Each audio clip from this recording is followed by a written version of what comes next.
My daughter-in-law just crossed a line she can never uncross. 30 minutes ago I got a casual text. Borrowed your vintage ring for tonight's event, Grandma Ruby. Thanks, I responded, with a simple smile emoji and enjoy yourself, sweetheart. But my next call was to Jerome Washington, my attorney of 15 years.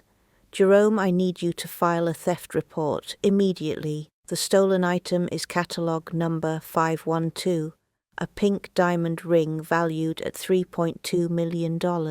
An hour later, police descended on that upscale charity gala where Vanessa was showing off my ring, completely convinced she'd snatched a worthless piece of costume jewelry from a forgetful old woman. If you're reading this, drop a comment and tell me where you're from, because this story is about to take you on a wild ride. My name is Ruby Mae Johnson. I'm 73 years old, and for the past decade I've been treated like a ghost in my own home, the invisible mother-in-law who gets in everyone's way. To Vanessa I was nothing more than a nuisance, living in the beautiful brownstone my late husband left me in our name. She married into our family 10 years ago, when she became my son Marcus's wife. From day one, she made me feel like an unwelcome stranger in the house I'd called home for 45 years. Vanessa is one of those women who walk through life believing the universe owes them everything, always impeccably dressed in designer clothes, dripping in expensive jewelry that Marcus bought to keep peace in his marriage. The moment she stepped through my door, she began treating me like hired help. Ruby, fix me some tea. Ruby, press my dress for this evening. Ruby, keep your voice down when you walk around. I have a headache. She never once called me Mom, or even Mrs. Johnson. To her, I was just Ruby, or worse, Marcus's mother. As if I didn't deserve my own identity. At family dinners, she'd talk about me like I wasn't sitting right there at the table. Marcus, your mother really should think about moving into one of those senior communities. This house is way too much for someone her age to handle alone. And Marcus, my own son, would just drop his eyes and mumble, Mama's fine here, Vanessa. But I could see things changing. My boy started looking at me differently, like I was becoming a burden he had to carry. Vanessa had been slowly poisoning his mind, whispering that I was too old to manage such a large property, that they needed the space for their own future plans. She had grand visions of turning my living room into her home office, transforming the garden that my husband Elijah and I had nurtured for decades into some modern entertainment space with a built-in bar and fire pit. For years I swallowed her disrespect in silence. When guests came over, Vanessa would introduce me as Marcus's mother, never as the woman who owned the home they were standing in. When she threw parties, I had to hide away in my bedroom because, according to her, older people make the atmosphere uncomfortable for younger guests. Some nights I cried myself to sleep, wondering how I'd become invisible in the home Elijah and I built with so much love and sacrifice. What Vanessa never knew, what nobody in my family knew, was that my late husband left me far more than this brownstone. During our final years together, Elijah had been quietly building a collection of valuable art, rare jewelry, and antiques. He knew I was discreet, that I never showed off wealth, and he trusted that I'd know exactly when and how to reveal his legacy hidden in a wall safe behind a painting of Frederick Douglass. In my bedroom, he'd stored a collection worth over $16 million. Among those treasures was the ring Vanessa had just borrowed, a 5-carat pink diamond ring designed by a French jeweler in 1925, currently valued at $3.2 million. To someone who didn't know jewelry, it looked like a pretty antique ring, but to experts, it was a masterpiece of craftsmanship and rarity. Today, Vanessa had some important charity gala, one of those fancy events where wealthy wives show off their finest clothes and compete over who's wearing the most impressive jewelry. For weeks, I'd heard her complaining that she didn't have the perfect accessory for her gold evening gown. She'd been scrolling through jewelry websites, sighing dramatically because the pieces she wanted cost more than even Marcus's generous budget allowed. This morning, while I was tending to my herb garden out back, I watched through the window as she walked into my bedroom without permission. It wasn't the first time she'd gone snooping through my belongings, but this time felt different.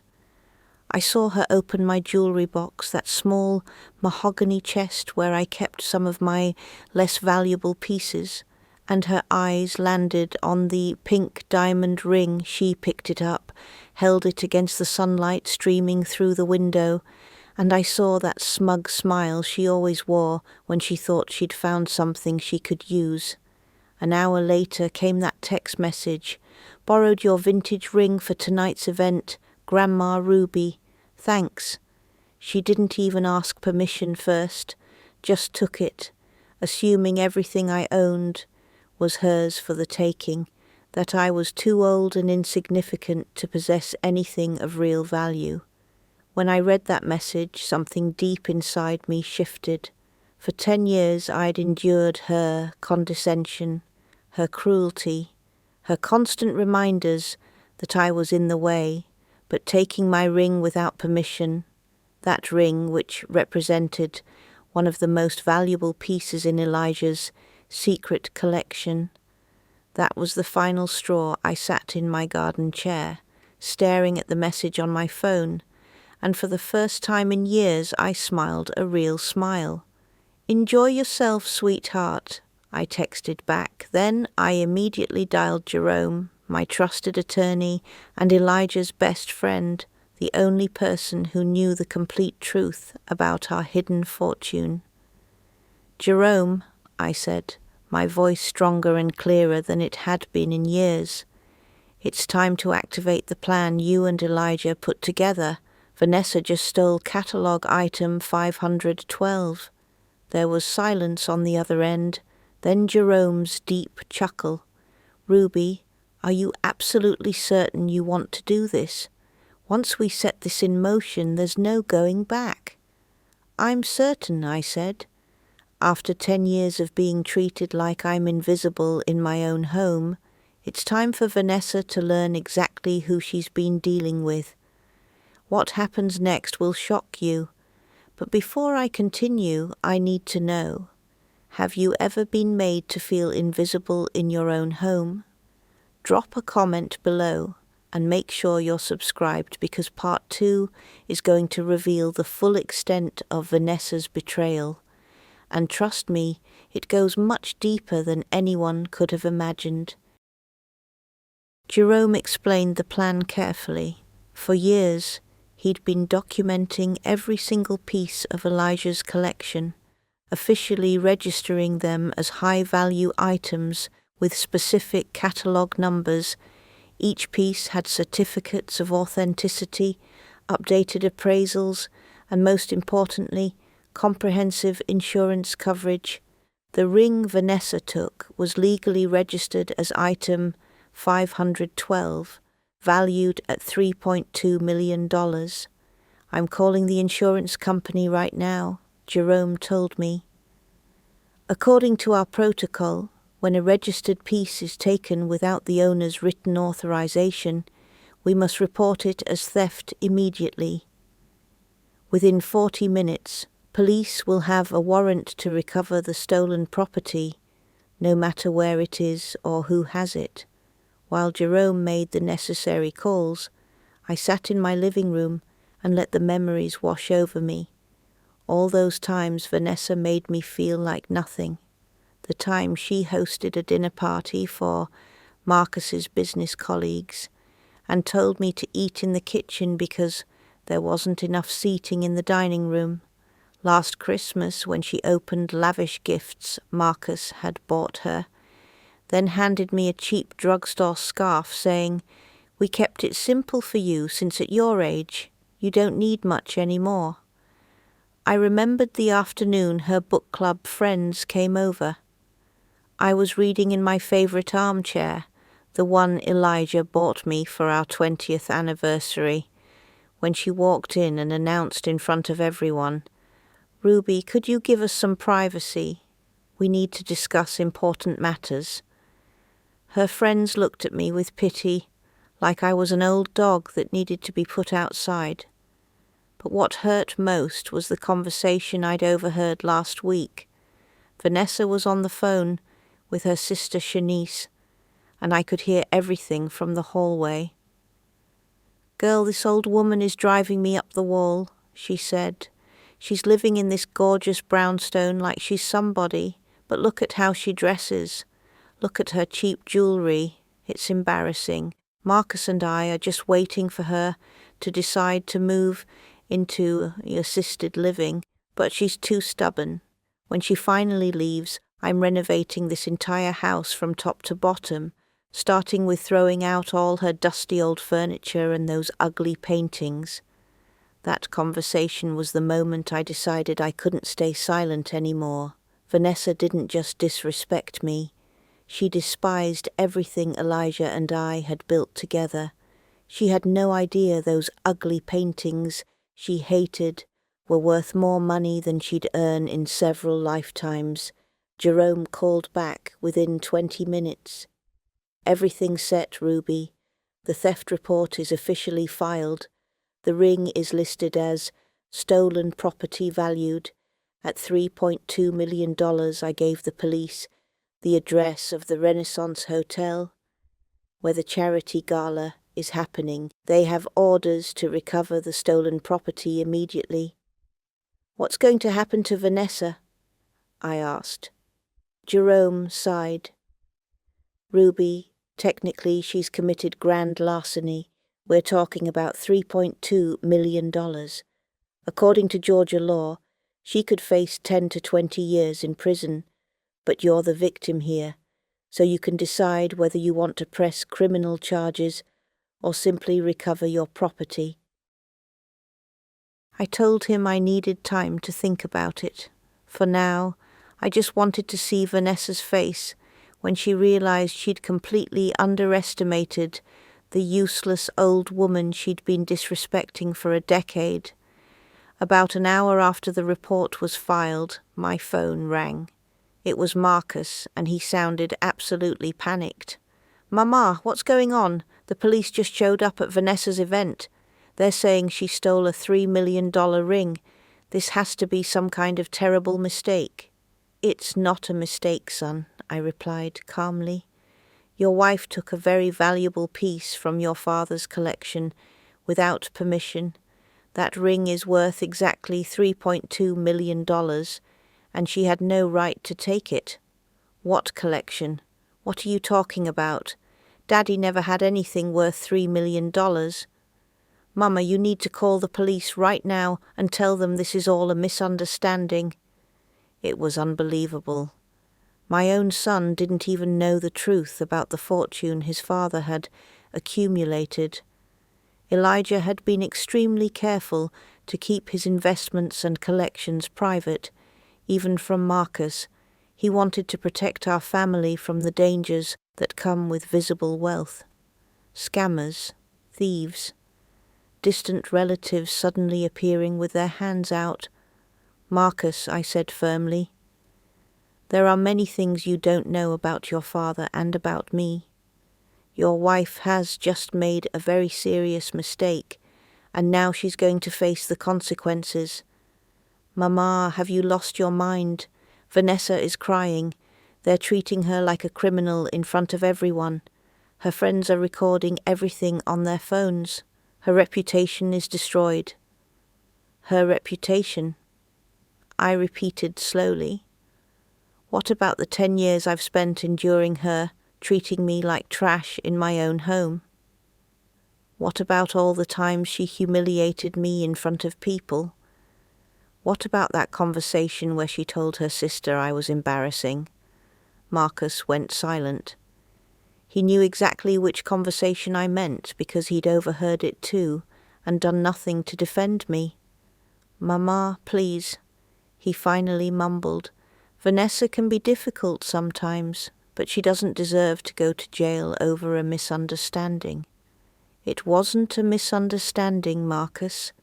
It was theft, and now your wife is going to learn that the woman she's been looking down on isn't the helpless old lady she thought I was."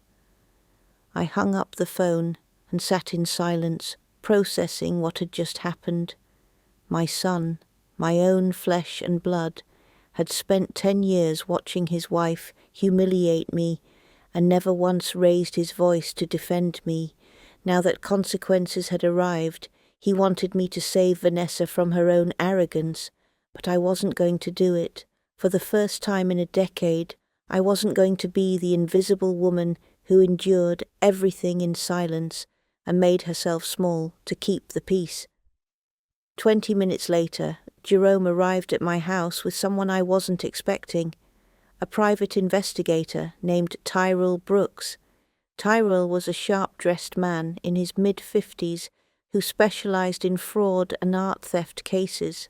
"Ruby," Jerome said as they settled into my living room, "Tyrell has been discreetly investigating Vanessa for the past 7 months, ever since you mentioned your suspicions about certain items going missing." I was shocked. "What suspicions? I never told you I suspected Vanessa of anything." Jerome smiled knowingly. "Remember our conversation last December when you mentioned that some of your smaller pieces had been moved around? That you'd noticed your jewelry box wasn't quite where you left it?" "Yes," I said slowly. "I thought it was just my memory playing tricks on me. Getting old, you know." "Those weren't memory lapses, Ruby," Jerome said. "I decided to investigate quietly, and what Tyrell discovered goes far beyond today's ring." Tyrell opened a thick folder full of photographs and documents. "Mrs. Johnson, your daughter-in-law has been selling pieces from your collection for almost 3 years now. Small things at first. Antique brooches, pearl earrings, a silver bracelet, things you might assume you'd misplaced or forgotten about." My heart started racing. I felt sick. "We've documented at least 15 separate sales at pawn shops and antique dealers across Atlanta," Tyrell continued. "The total value of what she sold comes to approximately $52,000. I couldn't breathe. Vanessa hadn't just humiliated me and treated me like I was invisible. She'd been stealing from me for years, right under my nose. "But how?" I whispered. "How did she know what to take without me noticing?" "She's smart," Tyrell said, spreading out photographs on my coffee table. "She only took pieces you rarely wore or kept stored away. It appears she'd been mentally cataloguing your jewelry collection for years, identifying which items she could take without you immediately noticing they were gone." He pulled out more photos, screenshots from Vanessa's phone. "We also have evidence that she's been photographing all your valuable belongings, probably assessing what else she could sell in the future." But what Tyrell revealed next made my blood run cold. The theft was just the beginning. In Part 3, you'll discover the full scope of Vanessa's betrayal and the shocking plan she had for my future. Subscribe and hit that notification bell so you don't miss what happens when the police finally confront her at that gala. Jerome leaned forward, his expression grave. "Tyrell has recordings of Vanessa at 3 different pawn shops where she clearly lies about the origin of your jewelry. In one recording, she claims they're heirlooms from her deceased grandmother. In another, she says Marcus gave them to her as gifts, but she needs quick cash for a medical emergency. I felt a rage I'd never experienced before, mixed with deep betrayal for 3 years, while I felt guilty about losing things, while I questioned whether my mind was failing me. Vanessa had been systematically robbing me and then lying to profit from my belongings. Worse still, she'd been planning to steal even more, secretly photographing my entire collection, like she was making a shopping list. "There's more," Tyrell said, turning to another section of his file. "Her spending patterns don't match the income she and Marcus officially have. Over the past 3 years, Vanessa has spent over $35,000 on designer clothing, luxury spa treatments, expensive vacations, and high-end restaurants. When we cross-reference these expenses with the money we traced from selling your jewelry, the numbers match almost perfectly. So the money Vanessa used to buy all those designer outfits she wore while looking down on me, those expensive handbags she carried with such superiority, those luxury spa days she bragged about on social media, it all came from selling my belongings. She'd been funding her lifestyle by stealing from the useless old woman she despised. But wait, I said, my voice shaking, if you've known all this for months, why didn't you tell me?" Jerome exchanged a meaningful look with Tyrell. "Ruby, we needed enough evidence to build an airtight case.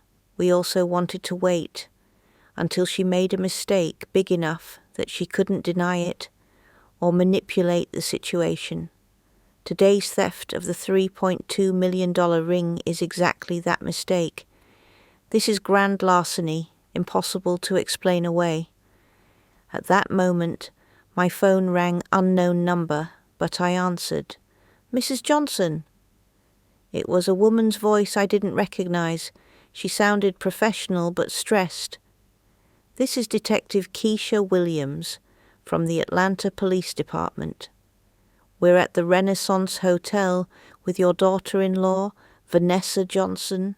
She's insisting you gave her permission to take the ring and that this is all a big misunderstanding. Could you come to the hotel to clarify the situation?" "Detective William," I replied clearly. "My daughter-in-law took that ring without my permission. I have the text message where she herself admits she borrowed it without asking for prior authorization. Furthermore, that ring is valued at $3.2 million and is part of a legally registered collection with full documentation." "I understand, ma'am, but your daughter-in-law is very upset. Your son is also here, insisting there must be some kind of error. He says you've never owned jewelry that valuable and that there's probably a mistake in the appraisal." I actually laughed, a sound that surprised even Jerome and Tyrell. "Detective, my son is suggesting I couldn't possibly own valuable jewelry because I'm too poor or too senile to possess such things." There was an awkward pause on the line. "Well, ma'am, he did mention that you live on a fixed income and have never shown signs of that kind of wealth."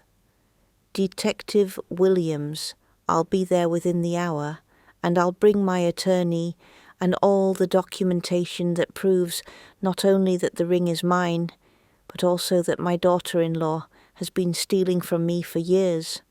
I expect that when I arrive, she'll be in police custody, as befits someone who has stolen property valued at over $3 million. After hanging up, I looked at Jerome and Tyrell.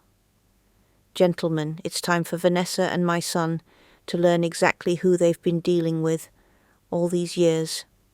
Jerome smiled slightly. "Ruby, before we go, is there anything else I should know?" Tyrell pulled out another document. "Mrs. Johnson, there's something crucial you need to understand. Vanessa has been in contact with an art appraiser named Kenneth Harper, showing him photographs of several pieces from your collection. According to our intelligence, she was planning a much larger theft. Based on our recordings, she believed she could sell several of your paintings and sculptures for at least $250,000. Mrs. Johnson, Tyrrell continued, his voice serious. Your daughter-in-law doesn't just see you as a useless old woman. She sees you as a source of income she can exploit without consequences.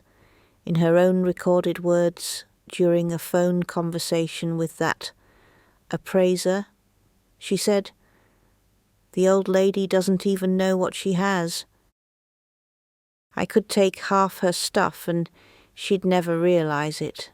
She's too senile to keep track of her belongings." Those words hit me like a physical blow. Vanessa hadn't just been stealing from me.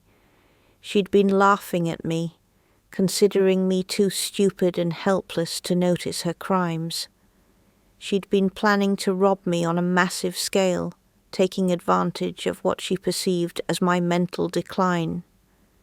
"Jerome," I said, standing up from my chair, with a determination I hadn't felt in years, "I want you to press every possible charge against Vanessa, not only for today's ring, but for all the thefts over the past 3 years. And I want Marcus to know exactly what kind of woman he chose to marry." "Are you absolutely certain, Ruby?" Jerome asked seriously. "Once we make this public, your entire family will know the truth about Elijah's fortune and about Vanessa's crimes. There's no way to reverse this decision." I looked out the window at the garden Elijah and I had cultivated for decades. The garden Vanessa wanted to destroy for her modern entertainment space. I thought about all the humiliations I'd endured, all the times I'd felt invisible in my own home, all the nights I'd cried, wondering if I really was as worthless as Vanessa made me feel. "Jerome," I said firmly, "it's time for this senile old woman to teach them a lesson they'll never forget." When we arrived at the Renaissance Hotel, the scene was exactly what I'd imagined, and worse, there were at least 6 police cruisers at the entrance, news vans from local TV stations drawn by the drama, and clusters of gala attendees leaving the hotel, whispering and pointing at their phones. This was the kind of scandal that Atlanta's black elite would be discussing for years. As I entered the elegant lobby, I immediately spotted Vanessa. She was sitting on a velvet sofa surrounded by 4 police officers. For the first time in 10 years, she didn't look like the polished, in-control woman she'd always been. Her perfect makeup was streaked with tears. Her gold evening gown was wrinkled, and her hands were handcuffed in front of her. The ring, my $3.2 million ring, was no longer on her finger. It sat in an evidence bag on the table beside Detective Williams. Marcus stood next to Vanessa, gesturing wildly as he argued with a detective. When he saw me walk in with Jerome and Tyrrell, his expression changed from desperation to something that looked like anger. He walked quickly toward me, and I could see in his eyes that he blamed me, not his thieving wife, for this entire situation. "Mama, you need to fix this right now," he said, loudly enough for the entire crowded lobby to hear. "Vanessa is being publicly humiliated because of you. Her friends are posting videos on social media. Her reputation is completely destroyed." "Her reputation," I repeated, keeping my voice calm even though I was trembling with rage inside. "Marcus, your wife stole a $3.2 million ring from me. We're not talking about a misunderstanding over costume jewelry. We're talking about a serious felony." "But Mama, you never told us you had anything that valuable. If we'd known, this never would have happened." Vanessa thought it was just some old worthless ring. Jerome stepped forward and handed Marcus a thick folder. Mr. Johnson, here are all the documents proving the ring's value, certificates of authenticity, professional appraisals, and insurance policies. Your wife didn't steal a worthless old ring. She stole a historical piece of jewelry valued at $3.2 million. The look on Marcus's face when he opened that folder was something I'll never forget. But what happened next when Tyrell revealed the full extent of Vanessa's crimes shattered my son's entire world. Don't miss part 4, where everything comes crashing down and Vanessa's carefully constructed lies finally unravel. Make sure you're subscribed. Marcus opened the folder and began reviewing the documents. I watched as his expression gradually shifted from disbelief to complete shock. His hands started trembling. This can't be real," he whispered. "Daddy really had these things. Why didn't you ever tell us anything?" "Because your father knew it was better to keep our wealth private," I explained. "And seeing how your wife has been stealing from me for 3 years, it seems he was absolutely right." "Stealing from you for 3 years?" Marcus looked confused. "What are you talking about?" Tyrell stepped forward and showed Marcus the complete investigation file. The photographs of Vanessa at various pawn shops, the recordings where she lied about the origin of my jewelry, the sales receipts, the bank deposits. Everything was documented in painful detail. "Your wife, Mr. Johnson, has been systematically selling your mother's belongings for the past 3 years, Tyrell said. "We've documented thefts totaling $52,000. Marcus was speechless as he flipped through page after page of evidence. I could see his world collapsing before his eyes. The woman he'd married, the woman he'd allowed to disrespect his own mother for a decade, was a thief who had been exploiting me while making me question my own sanity. At that moment, Detective Williams approached our group. "Mrs. Johnson, I need you to officially confirm some details for the record. Did you give your daughter-in-law permission to take the ring in question?" "Absolutely not," I replied firmly. "I have the text message right here where she herself admits she borrowed it without asking my permission first. In my world, taking something that doesn't belong to you without permission is called theft. And can you confirm that the ring legally belongs to you?" Jerome intervened smoothly. "Detective, here are all the legal documents. The ring was purchased by Mrs. Johnson's late husband in 1978. It's registered in his will as part of her inheritance. It's insured for its full appraised value. And it's part of the official inventory of the estate Mrs. Johnson received." Detective Williams reviewed the documents carefully and nodded. "Everything appears to be in order.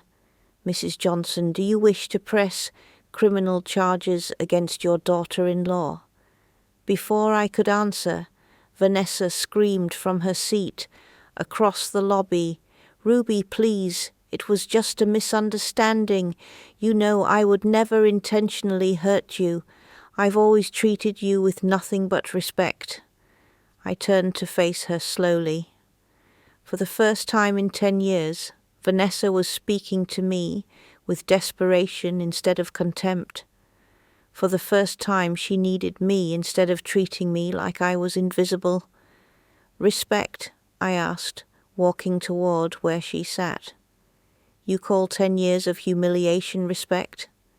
You call telling me to eat in the kitchen when you had guests respect? You call stealing from me for 3 years and then calling me senile respect?" Vanessa's eyes widened with panic. "Steal from you? I never stole anything. This is the first time I've ever taken something of yours." Tyrell stepped closer and showed her the photographs from his investigation. "Mrs. Johnson, we have photographic and video evidence of you selling your mother-in-law's belongings on at least 15 separate occasions over the past 3 years." Vanessa's face went completely pale. She looked at the photographs, then at me, then at Marcus, desperately searching for an explanation that could save her. Those were just small pieces I thought you weren't using anymore," she stammered. "I never thought you'd notice. I thought you'd forgotten about them." "And that gave you the right to steal them and lie about where they came from?" I asked. "To tell pawn shop owners they were heirlooms from your grandmother?" Marcus looked at his wife in horror. "Vanessa, did you really do that? Did you really steal from my mother for 3 years? Vanessa began crying harder, her mascara running down her face. "Marcus, you know how much we needed the extra money. Your salary wasn't enough for the lifestyle we wanted. And she has so many things. I thought she would never miss a few small pieces." "But they weren't yours to take," Marcus shouted, his voice echoing through the lobby. "They were my mother's, and you made me believe she was losing her memory when she asked about missing things. That's when I realized the full scope of what had been happening. Vanessa hadn't just been stealing from me. She'd been manipulating Marcus into believing I was developing dementia. Every time I mentioned I couldn't find something, she would whisper to Marcus that it was normal for elderly people to lose things and forget where they'd put them. She'd been gaslighting both of us." "Detective Williams," I said, feeling a strange and powerful sense of calm wash over me. "I want to press every possible charge against my daughter-in-law, not only for today's ring, but for all the documented thefts she's committed over the past 3 years." "No," Vanessa cried out. "Please, Ruby, I can give everything back. I can pay you back. Please don't do this to me." I looked directly into her eyes. "Vanessa, for 10 years you treated me like I was invisible. You humiliated me in front of guests. You made me feel like a useless burden in my own home. For 3 years you stole from me while convincing everyone, including my own son, that I was losing my mind, and now that the consequences have arrived, you want me to show you mercy. But I never thought it was this serious. I never knew you had such valuable things. If you had known I had valuable things, what?" I interrupted. "Would you have stolen even more from me?" I let that question hang in the air for a moment, watching her process it. "Vanessa, the problem isn't that you didn't know the value of what you stole. The problem is that you stole from me, period. The problem is that for a decade you treated me like I was nothing." Jerome approached Detective Williams. "Detective, we also want to file charges for the other documented thefts. We have sufficient evidence to prosecute at least 15 additional counts of theft and fraud." Detective Williams nodded professionally. "Understood, Mrs. Vanessa Johnson. You are under arrest for grand larceny in the 1st degree, multiple counts of theft and fraud. You have the right to remain silent. Anything you say can and will be used against you in a court of law." As the detective read Vanessa her Miranda rights, I looked at Marcus. He stood there, watching his wife being officially arrested, finally understanding that the woman he'd married was a criminal who had been exploiting his own mother while he did nothing to stop it. "Mama," he said, his voice breaking, I didn't know any of this. You have to believe me." "Marcus," I replied quietly, "maybe you didn't know about the thefts, But you did know how Vanessa treated me. You witnessed every humiliation, every insult, every moment she made me feel invisible in my own home. And you never said a word to defend me. Marcus lowered his head, unable to meet my eyes. He knew I was right. For 10 years he'd been a silent witness to his wife turning me into a stranger in my own home. He'd chosen the easy path, to say nothing, to not make waves, to not defend his own mother. Now that the truth had come to light, he finally understood the price of his silence. "Mama," he mumbled, "I thought you two would eventually work things out. I thought if I didn't get involved, things would somehow resolve themselves." "Things don't just resolve themselves, Marcus," I said, "especially when one person is systematically abusing another. Your wife not only disrespected me for a decade, she stole from me, gaslit me, and planned to steal even more, and you thought that would just work itself out." As I spoke with Marcus, I noticed several gala attendees recording the scene. On their phones, the story of the wealthy mother-in-law who caught her thieving daughter-in-law would be all over social media before midnight. For Vanessa, who had built her entire social identity around her image as an elegant, sophisticated wife of a successful man, this public humiliation was almost worse than jail time. But the story doesn't end here. In Part 5, Tyrell reveals the most shocking discovery of all, a plan so sinister that it would have destroyed not just my finances, but my entire future. You won't believe what Vanessa had been planning. Subscribe now so you don't miss the stunning conclusion. Detective Williams finished reading Vanessa her rights and began escorting her toward the exit. But before they reached the door, Vanessa twisted around to face me, her expression transforming from desperation to pure, desperate fury. "Ruby, you don't understand what you've just done," she screamed at me across the lobby. "My life is ruined. My friends, my reputation, everything is destroyed. And for what? For a stupid ring you never even wore." "No," I replied calmly. "For 10 years of theft, humiliation, and abuse, today's ring was simply the last straw." "But I gave you a family," she continued screaming as the detective tried to move her along. "I gave you grandchildren you never had. Marcus and I gave you purpose in your old age." That was perhaps the most ridiculous thing I'd heard all night. "Vanessa, you didn't give me a family. You turned my family into strangers who treated me like a burden. And as for grandchildren, you and Marcus decided not to have children, remember? You said children would ruin your figure and interfere with your career." Marcus looked increasingly uncomfortable with every word that came out of his wife's mouth. I think he was finally seeing Vanessa for who she really was, manipulative, selfish, and completely willing to lie when the consequences of her actions caught up with her.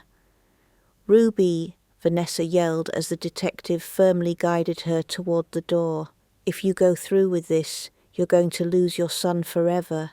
Marcus will never forgive you for destroying his marriage." I looked at Marcus. He stood there, watching his wife make threats while being arrested for stealing from his own mother. "Marcus," I said, "is that how you feel? Do you think I destroyed your marriage?" Marcus remained silent for a long moment. I could see him processing everything he'd learned in the past 2 hours. His wife wasn't the sophisticated, elegant woman he thought he'd married. She was a thief who had been exploiting his elderly mother for years while manipulating him into believing his mother's concerns were signs of dementia. "No, Mama," he finally said, his voice barely above a whisper.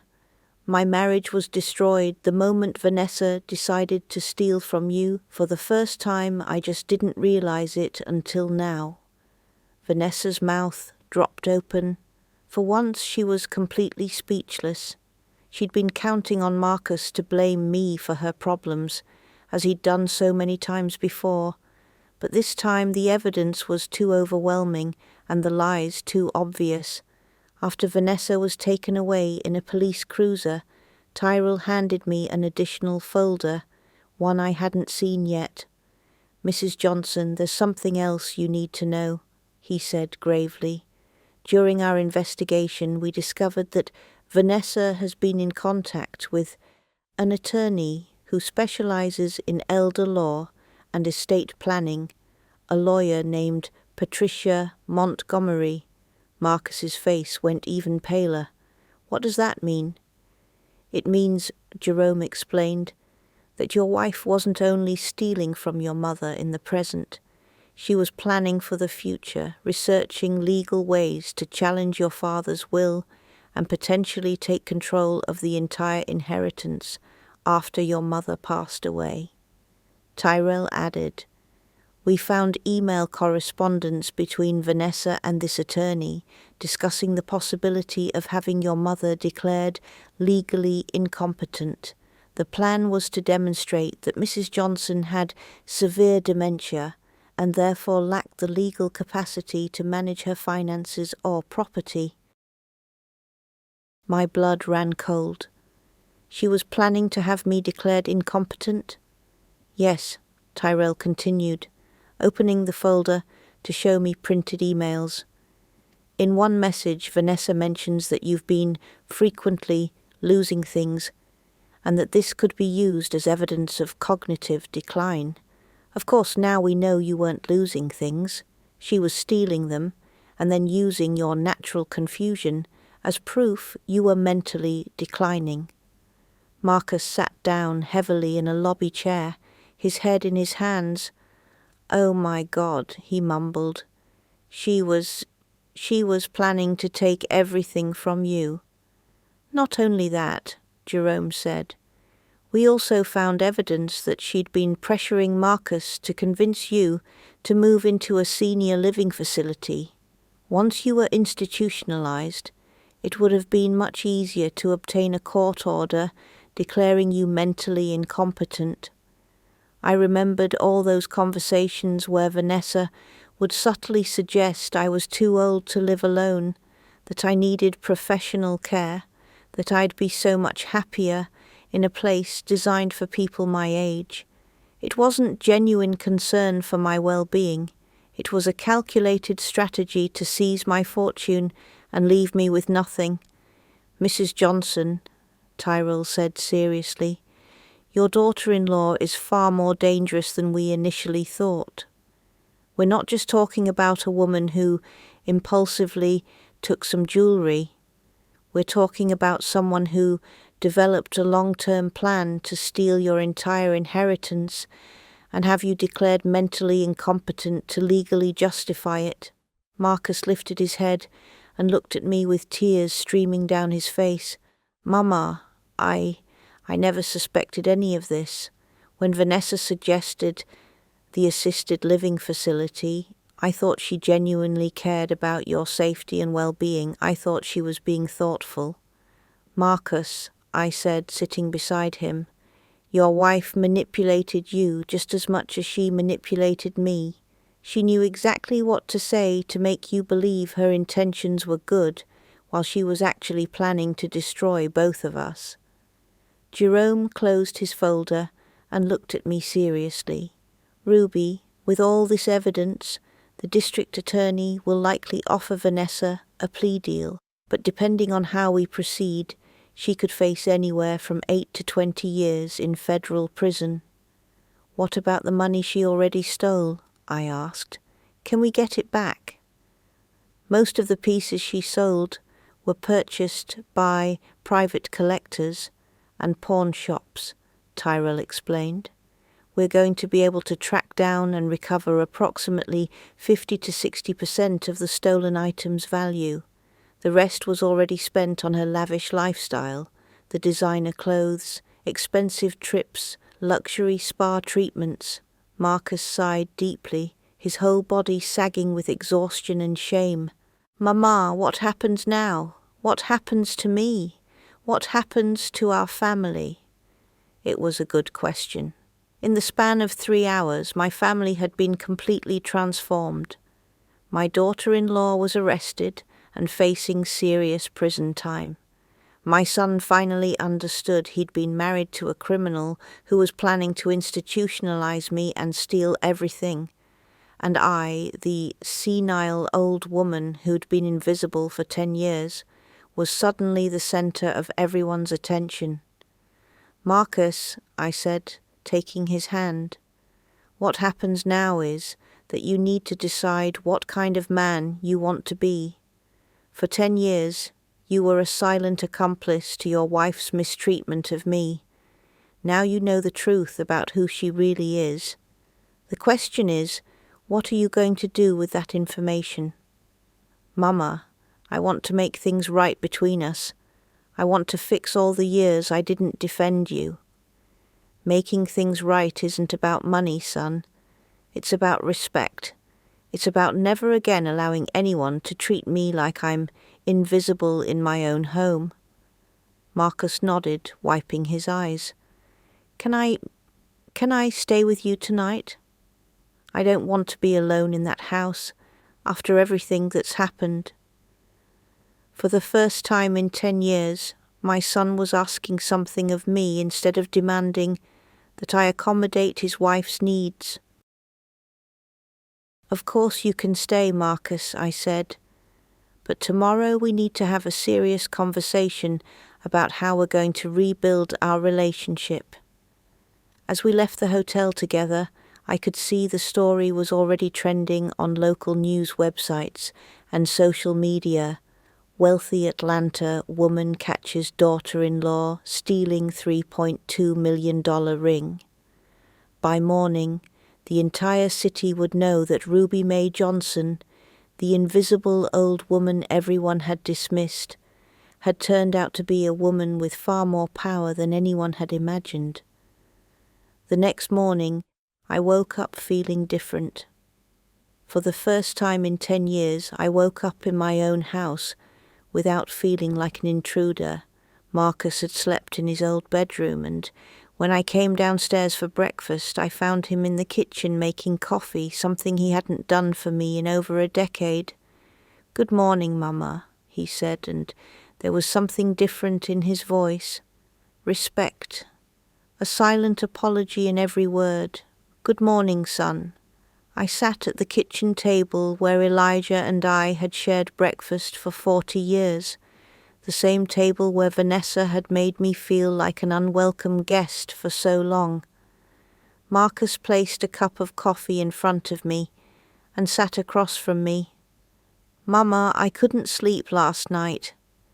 I kept thinking about all the times Vanessa treated you badly, and I said nothing. I kept remembering all those times you mentioned you couldn't find something, and I thought it was your memory failing." "Marcus," I interrupted gently, "you don't need to torture yourself for being manipulated. Vanessa is very intelligent and calculating. She knew exactly how to present things to make it seem like she cared about my well-being while she was robbing me blind. But I'm your son. I should have been on your side. I should have seen the warning signs." What Marcus didn't know was that the worst was yet to come. In Part 6, the FBI gets involved and reveals that Vanessa's crimes went far beyond just our family. The truth about what they found in our home will shock you to your core. Don't miss the next part. I took a sip of the coffee Marcus made and looked directly at him. What matters now is what you do moving forward. The question is, are you going to try to save your marriage with a woman who planned to have me declared incompetent and steal everything from me? Marcus was quiet for a long moment. I could see the internal battle playing out on his face. He'd been married to Vanessa for 10 years. Despite everything he'd discovered, she was still his wife, or at least she had been until last night. Just then my phone rang. It was Jerome. "Ruby, I have critical news," he said, his voice more serious than usual. "The FBI wants to meet with you this morning. Apparently, Vanessa's case is much bigger than we initially thought." "Bigger how?" I asked, my heart starting to race. "They executed a search warrant on your house last night. While you were at the hotel, Ruby, they found a secret room in the basement that you didn't even know existed. Your daughter-in-law wasn't just stealing from you. She's been running a major antique theft and resale operation that involves multiple wealthy families across Georgia." I felt like the floor had dropped out from under me. "What do you mean, a secret room?" "They found over 60 pieces of art, jewelry, and antiques that belong neither to you nor to Marcus. Apparently, Vanessa has been using her access to high society events to identify targets, and then she's been coordinating thefts with professional criminals. Your house wasn't just her target, it was her base of operations." Marcus turned completely white. "Are you saying our house has been the headquarters for a criminal enterprise for years?" Jerome continued. "There's more. They found correspondence indicating that Vanessa had been selling information to professional thieves, house layouts, family schedules, security system details, locations of valuable items. The FBI is now involved because this operation crosses state lines. She's been doing this in Georgia, South Carolina, and Florida." I couldn't believe what I was hearing. The woman who had shared my table for 10 years, who had slept under my roof, who had eaten my food, hadn't just been stealing from me. She'd been running a criminal network from my own home. "Jerome, what does this mean for Marcus?" I asked, looking at my son's terrified face. "Can he be charged as an accomplice?" "The FBI will definitely want to question him, but so far all the evidence suggests Marcus had absolutely no knowledge of his wife's criminal activities. She was extremely careful to compartmentalize her life and keep him completely in the dark."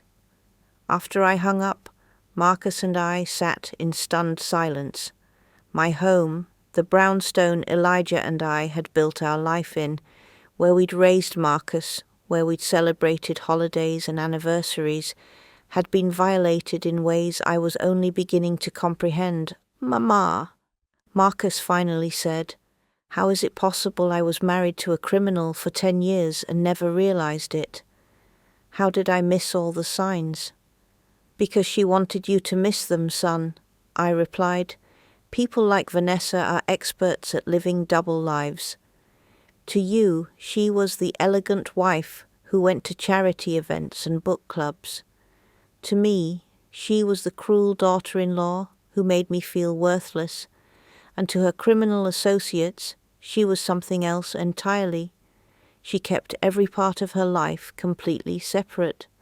An hour later, Jerome arrived with 2 FBI agents. Agent Monique Carter and Agent Darius Mitchell introduced themselves and explained that Vanessa's case was now part of a federal investigation into an art and antique theft ring that had been operating across the Southeast for at least 5 years. "Mrs. Johnson," Agent Carter said as we all sat in my living room, "we believe your daughter-in-law has been using your home as a command center for at least 4 years. We've identified connections to thefts in 8 different states." Agent Mitchell added, "What makes this case particularly sophisticated is Vanessa's method. She didn't participate in random burglaries. She cultivated relationships with wealthy families, studied their homes during social events and charity galas, and then sold detailed intelligence to professional thieves who would execute the actual robberies weeks or months later. But how did she keep all this secret? Marcus asked, his voice breaking. How did I not know any of this was happening? Your wife is exceptionally intelligent, Mr. Johnson, Agent Carter explained. She never participated directly in the physical thefts. Her role was information gathering and facilitation. She attended charity events, gallery openings, estate sales, museum fundraisers, and she memorized details about other families' homes, their security systems, their valuable possessions, their daily routines. Agent Mitchell showed us a folder filled with hundreds of photographs. We found these on encrypted hard drives in that secret basement room, photos of paintings, sculptures, jewelry. Other women were wearing at events, even photos of security keypads and alarm systems taken discreetly with her phone. I looked through the photographs and recognized many of the locations. These were homes of families I knew, women I'd sat next to at charity luncheons, people from our church, members of Marcus's professional network. Agent Carter, I asked, feeling sick to my stomach. Does this mean other families in our community were victimized because of Vanessa? At least 18 families we've identified so far, Mrs. Johnson.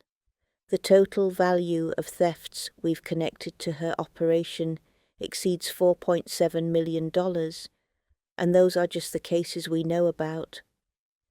Marcus looked absolutely devastated. Agent Mitchell, what's going to happen to me? Are people going to think I was part of this? Mr. Johnson, we've thoroughly reviewed your financial records, phone records, emails, and travel patterns. There's no evidence whatsoever that you had knowledge of or participated in your wife's criminal activities. However, we do need you to cooperate fully with our investigation and be prepared to testify if this goes to trial. Agent Carter looked directly at me. Mrs. Johnson, there's something else you should know. When we arrested Vanessa last night, she immediately started trying to negotiate.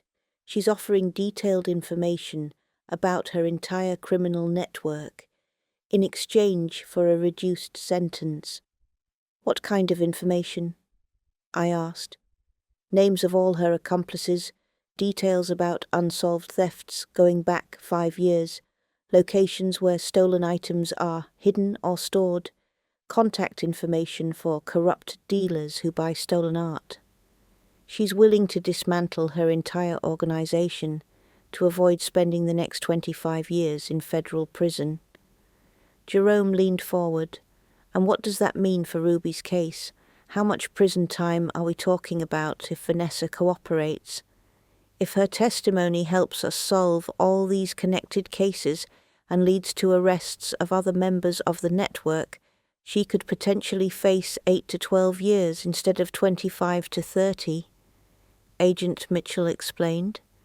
But that's assuming she provides truthful and complete information. Marcus let out a long, shaky breath. So even now, even after being caught red-handed, Vanessa is finding ways to manipulate the system to her advantage. That's how sophisticated criminals operate, Mr. Johnson, Agent Carter said. They always have contingency plans. Your wife had been preparing for the possibility of getting caught for years. That's why she kept such detailed records of everyone else's crimes, as leverage. After the FBI agents left, I sat in my living room trying to process everything. My home had been the epicenter of a criminal operation for years. The woman who had made me feel invisible had been using my house to coordinate crimes against other families just like mine.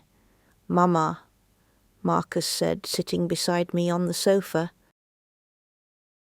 How are we going to recover from this? How am I going to rebuild my life after discovering I was married to someone running a criminal enterprise? I looked at my son, this 42-year-old man who suddenly looked like a lost, confused child. Marcus, what you're going to do is the same thing I'm going to do.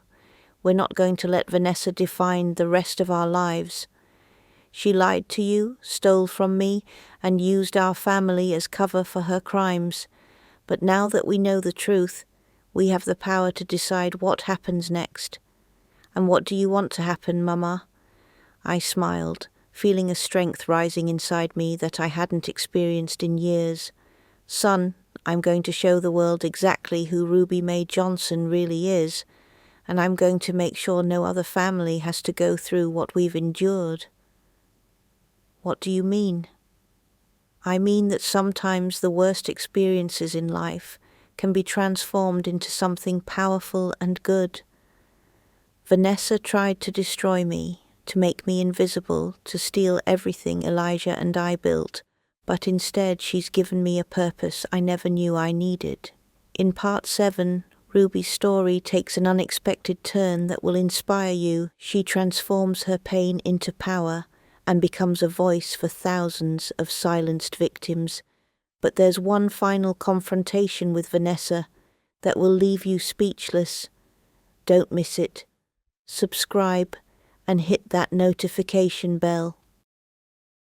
The following days were a whirlwind that completely transformed my life in ways I never could have imagined. Jerome organized a press conference where I would speak publicly as the primary victim of Vanessa's criminal scheme, but also as the woman who had managed to expose the entire operation. For the first time in 10 years, I was going to be the center of attention for all the right reasons. The morning of the press conference, I woke up early and put on my best emerald green suit, the one I'd bought for my 40th wedding anniversary with Elijah, but never wore because Vanessa always had sarcastic comments about my old-fashioned style. I put on the remaining jewelry from my collection, the pieces Vanessa hadn't managed to steal, and for the first time in a decade, I felt like the elegant, powerful woman I truly was, underneath all the hurt and invisibility. Marcus helped me to the community center where the conference was being held. Mama, he said as we approached the entrance, I'm proud of you. I know these past few days have been incredibly difficult, but the way you've handled everything, Daddy would be proud too. The conference room was packed with journalists, television cameras, radio reporters, and curious community members who had come to hear the story of the wealthy grandmother who caught her criminal daughter-in-law. When I walked into that room, I could feel every eye turned toward me, but this time they weren't looking at me with pity or dismissal. They were looking at me with respect, curiosity, and even admiration. Jerome approached the podium first. Good morning. My name is Jerome Washington, and I represent Mrs. Ruby Mae Johnson, age 73, who was not only victimized by a criminal scheme operated by her own daughter-in-law, but who also played a crucial role in exposing a theft ring that had been operating across multiple states for years. Then he invited me to speak. As I stepped up to the microphone, I felt a calm confidence I hadn't experienced in years. For a decade, I'd been silenced, ignored, treated as if my words had no value. Now dozens of people were waiting to hear what I had to say. My name is Ruby Mae Johnson, I began, my voice steady and clear. For the past 10 years, I was a victim of psychological abuse and systematic theft by my daughter-in-law, Vanessa Johnson. But what I want you to understand is that this isn't just my story. It's the story of countless elderly people, especially elderly women of color, who are victimized by family members who see them as easy targets. I continued, telling my story not as a helpless victim, but as a woman who had resisted, who had kept important secrets, and who had finally found the courage and the moment to seek justice. Vanessa thought I was a senile old woman who would never notice her crimes, I said. But what she didn't know is that my late husband Elijah taught me to be observant, patient, and strategic. When I suspected something was wrong, I didn't confront her directly. I investigated, collected evidence, and waited for the perfect moment to act. A journalist raised her hand. "Mrs. Johnson, why did you wait so long to take action? Why didn't you report the thefts when they first started?" "Because I needed enough evidence to ensure Vanessa couldn't manipulate the situation," I replied. "People like my daughter-in-law are experts at playing the victim and twisting narratives. If I had acted too soon with insufficient evidence, she would have found a way to convince everyone that I was a confused old woman making up stories. I had to be strategic and patient." Another journalist asked, "How do you feel knowing your home was used as headquarters for a criminal operation?" "I feel violated, of course," I answered honestly, "but I also feel powerful because in the end it was my report that brought down that entire operation. It was my evidence that led to multiple arrests. It was my courage that stopped Vanessa from victimizing other families." After the press conference, something extraordinary began happening. My phone wouldn't stop ringing. Journalists from across the country wanted to interview me. Podcasters wanted to feature my story. Documentary filmmakers reached out. But the calls that moved me most deeply were from other elderly women, particularly black women, who had seen the news and recognized elements of my story in their own lives. A woman named Loretta called me in tears. "Ruby, I saw your interview on the news, and I think my son's girlfriend has been stealing from me. My jewelry keeps disappearing, but my son says it's normal for old people to misplace things. After listening to you, I realized maybe I'm not losing my memory. Maybe I'm being robbed." Another woman named Grace told me her daughter-in-law had been pressuring her to sign power of attorney documents she didn't fully understand. "After seeing your story, I realized I need my own lawyer, not the one my daughter-in-law keeps recommending. You gave me the courage to question what's happening. These conversations made me understand that my experience wasn't unique at all. There were thousands of elderly people being victimized by family members who exploited their trust, and many of them lacked the resources or knowledge to defend themselves. That evening, Marcus and I had a long conversation about our future and what healing would look like for both of us. "Mama," he said, "I've decided to file for divorce from Vanessa. I can't continue being married to someone who hurt you so deeply and who turned out to be running a criminal enterprise." "Are you certain, son?" "That's a very significant decision." "Completely certain. For 10 years I chose Vanessa over you, and that was the biggest mistake of my life. I'm not going to make that same mistake again." 3 days later I received an unexpected call that would change everything. It was a television producer named Andre Thompson who had seen my press conference. "Mrs. Johnson, I'd like to propose something to you. Have you considered hosting your own show where you help other elderly people who might be getting victimized by family members?" The idea intrigued me immediately. "What kind of show are you envisioning?" "A program where people can call in to share their stories and concerns, and where you can offer guidance based on your experience. We'd also have legal experts, financial advisors, and psychologists to provide professional support.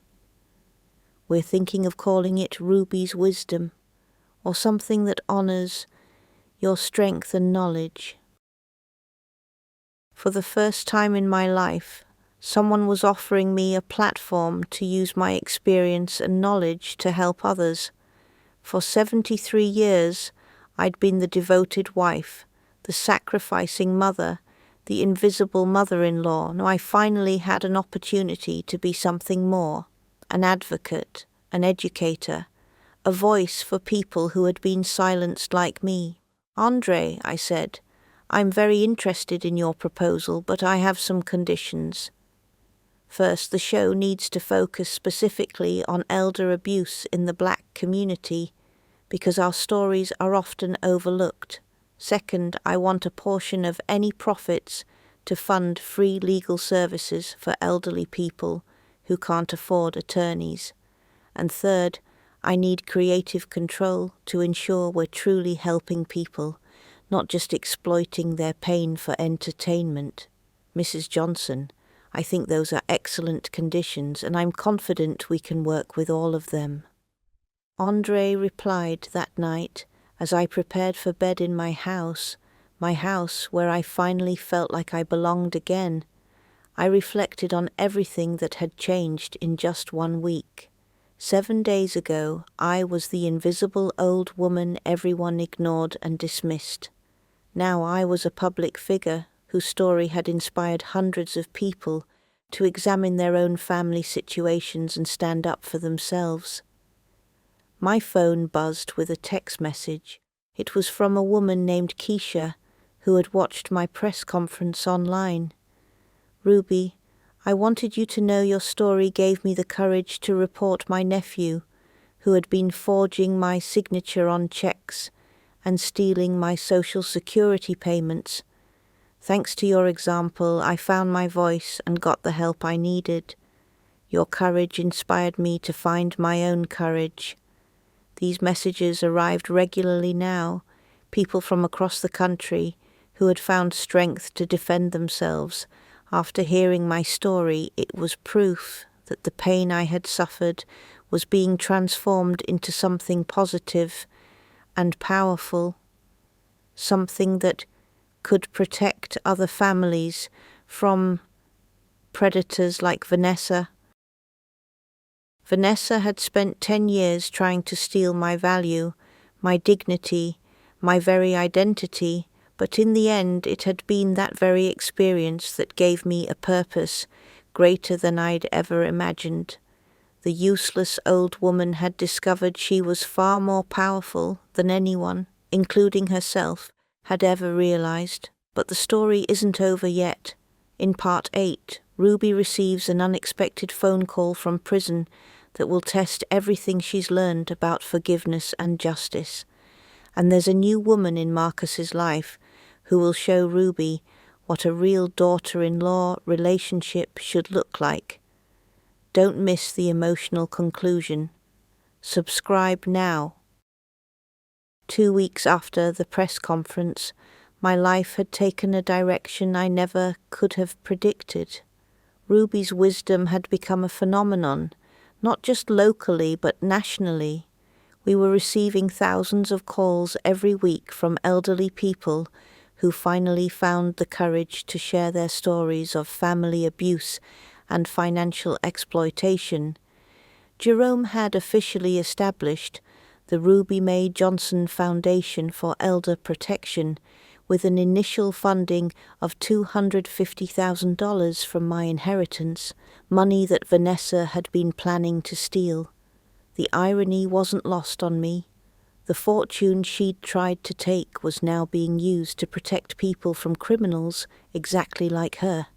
But the greatest satisfaction came when Tyrell called with extraordinary news. "Ruby, Vanessa's testimony has been even more valuable than the FBI expected. They've managed to arrest the entire criminal network, 22 people in total, including professional thieves, corrupt art appraisers, shady dealers, and even a security system installer who was providing inside information." "And what about Vanessa?" I asked. "What's her sentence going to be?" That's the interesting part. Despite her cooperation, the federal judge decided her crimes were too extensive and too calculated for a minimal sentence. She's been sentenced to 15 years in federal prison, and when she's released, she'll have to pay full restitution to all documented victims. 15 years. Vanessa, who had spent a decade making me feel invisible, would now be the one to disappear for a decade and a half. But just as I was beginning to settle into my new normal, I received a call that completely blindsided me. "Ruby, this is Vanessa." My heart nearly stopped. "How are you calling me from prison?" They allowed me one phone call to someone outside my immediate family. "Ruby, I need to talk to you, it's important." For 10 years I had avoided direct confrontations with Vanessa, always taking the path of least resistance. But now, with all the truth exposed and her behind bars, I finally had the strength to hear what she had to say. "Go ahead, Vanessa, I'm listening." There was a long silence, and then I heard something I'd never heard before. Vanessa crying. Not the manipulative tears she'd used when she was arrested, but genuine, gut-wrenching sobs. "Ruby, I need you to know something. When I first started taking your things, I genuinely thought they were worthless. But then when I realized they were worth money, I couldn't stop. It became like an addiction. Every time I got away with it, I felt this rush of power." "And that's supposed to justify 10 years of abuse and theft?" I asked. "No, it doesn't justify anything, but I need you to understand that I never planned for it to go this far. At first I just took a small brooch because Marcus and I needed money for a vacation we couldn't really afford. When I sold it and nobody noticed, I took something else, and then another. Each time was easier than the last." I listened in silence as Vanessa continued her confession. "Ruby, the truth is, I always envied you. You had this beautiful home. You had Elijah's unwavering respect and love. You had a life filled with meaning and history. When I married into this family, I expected to be treated like royalty. But you were still the matriarch. You still commanded respect. I was just Marcus's wife. I couldn't compete with your legacy. So you decided to make me your enemy." "Yes," she admitted. "That's exactly what I did. And the more I humiliated you, the more powerful I felt. It was twisted and wrong, but making you small somehow made me feel bigger. I was trying to erase you so I could take your place." It was the first time in 10 years Vanessa had spoken to me with complete, raw honesty. "Vanessa, do you know what hurts me most about all of this?" I asked her. "What?" "That for 10 years I genuinely tried to connect with you. I tried to share family traditions with you, to teach you Elijah's favorite recipes, to include you in our history. I tried to welcome you as a daughter, and you took all of that, all that love and effort, and used it to hurt me."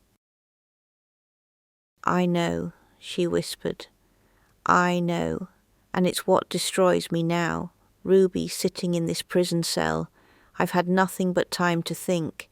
I realized I destroyed the only real family I ever had.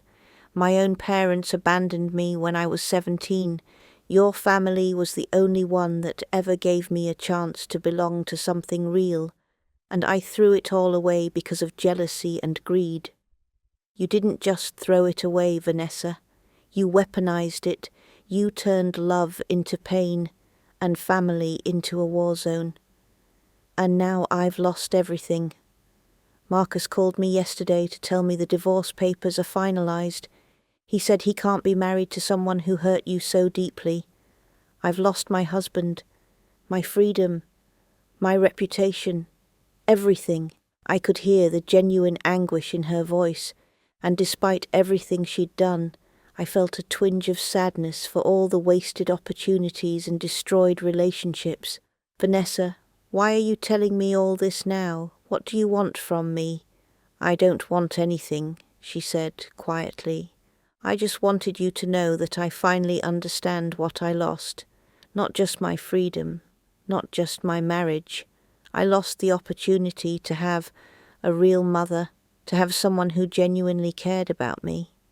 You did care about me, didn't you? In the beginning. I did care, Vanessa.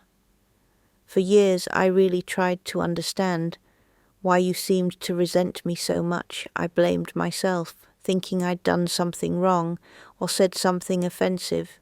You never did anything wrong. The problem was always me, my insecurity, my jealousy, my greed, and now I'm paying the price for it. I hung up the phone feeling a complex mixture of emotions. I'd waited 10 years to hear Vanessa admit the truth about her behavior, but now that she finally had, I didn't feel the victory I'd imagined. Instead, I felt sadness for all the lost time, for all the wasted opportunities to have been a real family. That evening, Marcus came to dinner, something we'd started doing regularly since Vanessa's arrest. As we ate the chicken and dumplings I'd made from Elijah's mother's recipe, I told him about the phone call. "Do you think she was being sincere?" Marcus asked. "Or was it another manipulation?" "I think she's finally facing the reality of her choices," I replied. "But Marcus, what matters now isn't whether Vanessa finally understands what she did wrong. What matters is that we learn from this experience and never let it happen again." "What do you mean, Mama?" "I mean that for 10 years our family allowed a toxic person to control the entire dynamic. I will never again allow anyone to make me feel invisible in my own home, and I hope you'll never again stand by silently while someone mistreats the people you love." Marcus nodded solemnly. "Mama, I've learned the hardest lesson of my life. I'll never choose superficial peace over standing up for what's right. Never again." A few weeks later, Marcus came to dinner with news that surprised me. "Mama," he said, clearly nervous, "there's someone I'd like you to meet. Her name is Jasmine, and we've been dating for about 2 months now." My heart skipped. It was so soon after Vanessa. 2 months. "Marcus, are you sure you're ready for this?" "I know it seems fast, Mama, but Jasmine is nothing like Vanessa. She's a teacher at the elementary school near my office. She's kind, genuine, and when I told her everything about what happened with Vanessa, she didn't run away. She wanted to understand our family better." The following Saturday, Marcus brought Jasmine to meet me. She was a lovely woman in her late 30s, with natural hair styled in beautiful locks, a warm smile, and an openness in her eyes that immediately put me at ease. "Mrs. Johnson," Jasmine said, taking my hand warmly, "I've heard so much about you. Marcus has told me your entire story, and I have to say, you're an inspiration. What you did, standing up for yourself and helping so many other people, that takes incredible courage." The first thing I noticed about Jasmine was how she looked at me, with genuine respect, not condescension. When she spoke to me, she addressed me directly, making eye contact, treating me like a person who mattered. "Jasmine," I said, "what do you think about the fact that Marcus is dating you while he's just come out of a difficult marriage?" Marcus looked nervous, but Jasmine smiled gently. "Mrs. Johnson, I appreciate your direct question. Marcus was completely honest with me about everything that happened with Vanessa. Before we started dating, the divorce was finalized, before we went on our first date. I would never have gotten involved with him otherwise." I liked her honesty and her boundaries. In the final part, Ruby witnesses the beautiful contrast between her relationship with Jasmine and what she endured with Vanessa. There's a wedding, a powerful moment of healing, and one last surprise that brings the story full circle. Part 9 is the emotional conclusion you won't want to miss. Subscribe so you don't miss the ending. Over the following months, I watched Marcus and Jasmine's relationship develop, and the difference from his marriage to Vanessa was like night and day. Jasmine encouraged Marcus to spend quality time with me, to include me in their plans, to value my opinions and life experience. When they hosted dinners, they invited me as the honored matriarch of the family, not as a burden they had to tolerate. The most remarkable difference was that Jasmine genuinely wanted to know me. She asked about my experiences with Elijah, about the history of our brownstone, about family traditions that went back generations. Instead of trying to erase or replace the past, she wanted to understand it and be part of our family's continuing story. One afternoon, as Jasmine and I prepared Sunday dinner together, something I'd never been allowed to do with Vanessa, she asked me something unexpected. "Mrs. Johnson, what can I do to make sure I never become someone like Vanessa? How can I be the daughter-in-law you deserve?" I paused, touched by her question. "Jasmine, Vanessa became what she became because she saw our family as something to exploit, not something to contribute to. You're already different because you care enough to ask that question. But I want to be specific. What behaviors should I avoid? What can I do proactively?" "Never try to isolate Marcus from his family," I told her. "Never speak negatively about me when I'm not present. Never assume that because I'm older, my opinions don't matter. And if you ever have a concern or disagreement with me, talk to me directly. Don't try to manipulate Marcus to be your intermediary." Jasmine nodded thoughtfully. "And what can I do to be a good daughter-in-law beyond avoiding mistakes? Recognize that this family has a history that existed long before you arrived. Respect that history while helping to create new memories and traditions. And never forget that being part of a family means giving as much as you receive." 6 months later, Marcus asked me to go with him to select an engagement ring for Jasmine. The irony wasn't lost on either of us.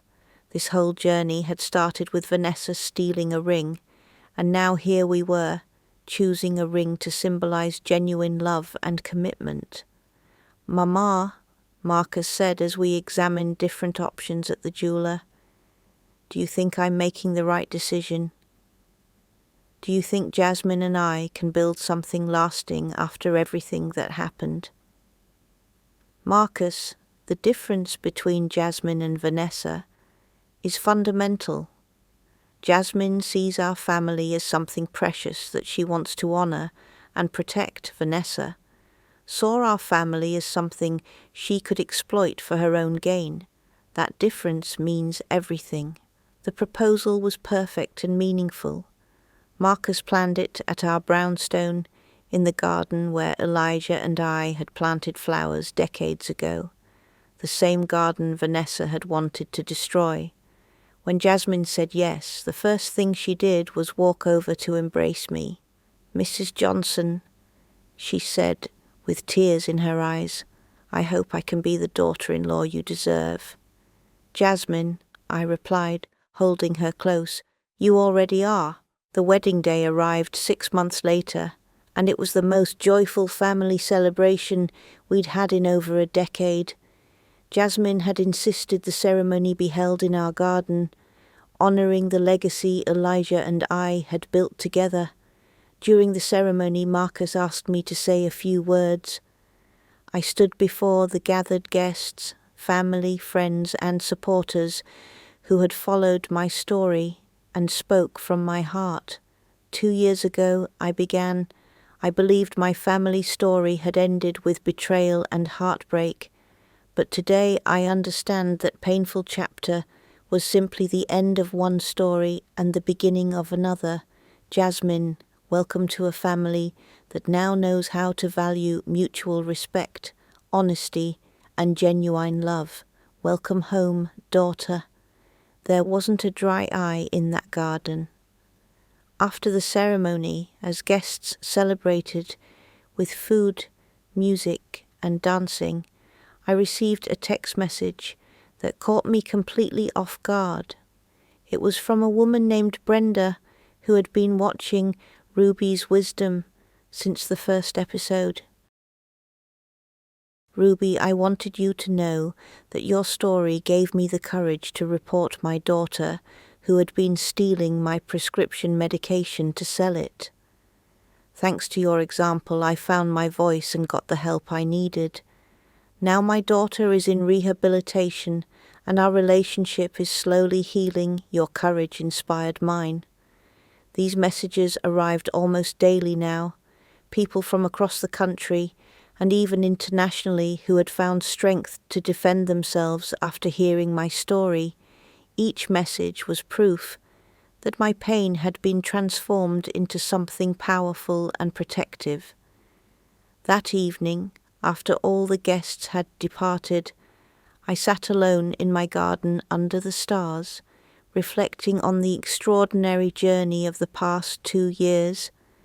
2 years ago I was an invisible elderly woman, victimized and dismissed by a daughter-in-law who saw me as worthless.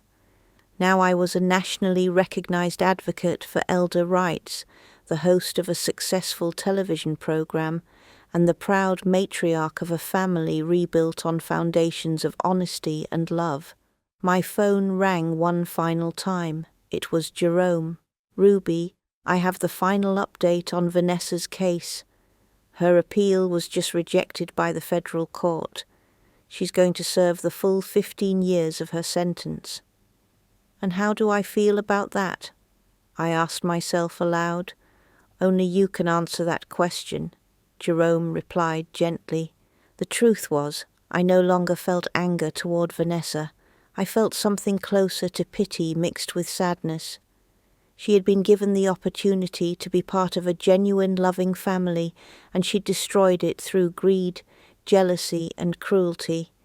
Now she would spend 15 years in prison, while I enjoyed the beautiful new life I'd built through courage and determination.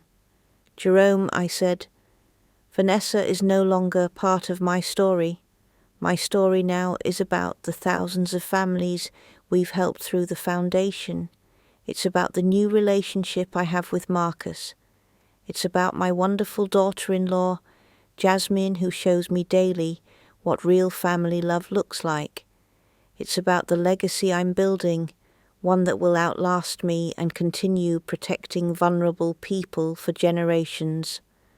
Ruby, you've become quite the philosopher in your wisdom years, Jerome said with warmth in his voice.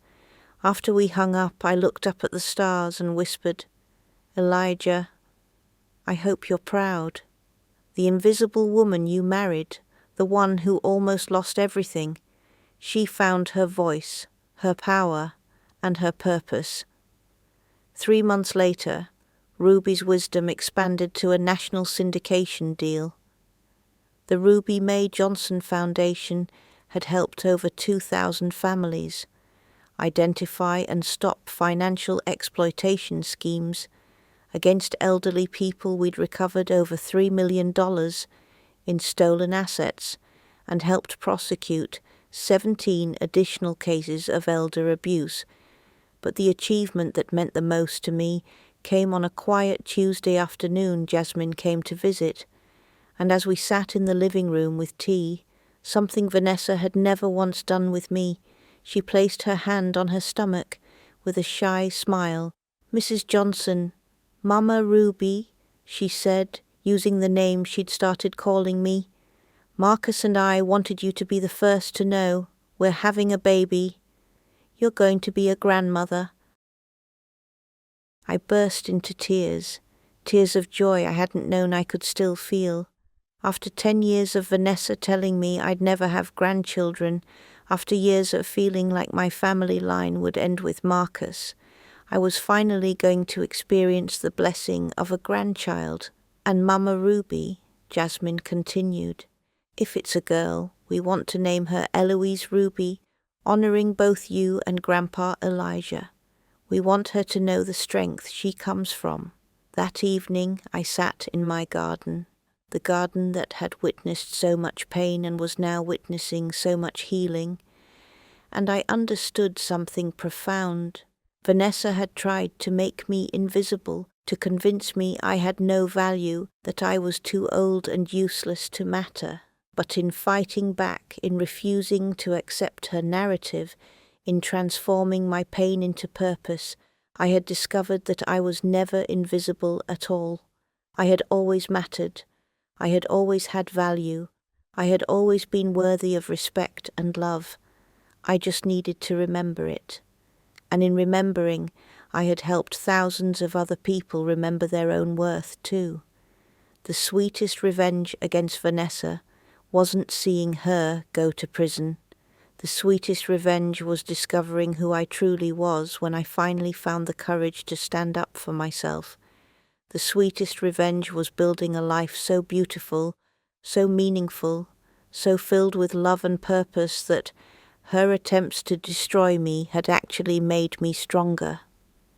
9 months later, I held my granddaughter, Eloise Ruby, for the first time.